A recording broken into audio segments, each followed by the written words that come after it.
Samantala, nagpapatuloy ang search and rescue operations ng Quezon City NDRRMO sa mga lugar sa lungsod na nanatiling lubog sa baha. Patuloy din ang pamamahagi ng lokal na pamahalaan ng tulong sa mga residente na nasa evacuation centers. May report si Eugene Fernandez ng IBC. Eugene. Tumaas na sa bilang na 26,124 ang total evacuees sa 6 na distrito ng Quezon City, dulot ng magdamagang pag-ulan dahil sa umiiral na habagat o southwest monsoon.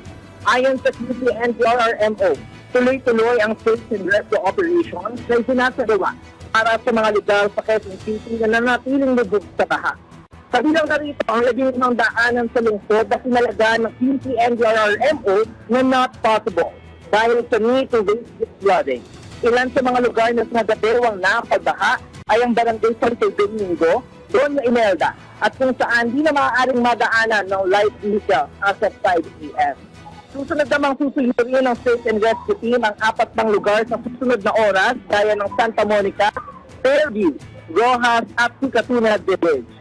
Kanina umaga, personal na rin umikot si Quezon City Mayor Joy Del Monte sa ilan sa 94 evacuation center sa lungsod at inaasahang iikot pa uli mamayang hapon para rin magbahagi at ituloy ang relief operation kung saan nagbabahagi sila ng hot meals para sa mga evacuees.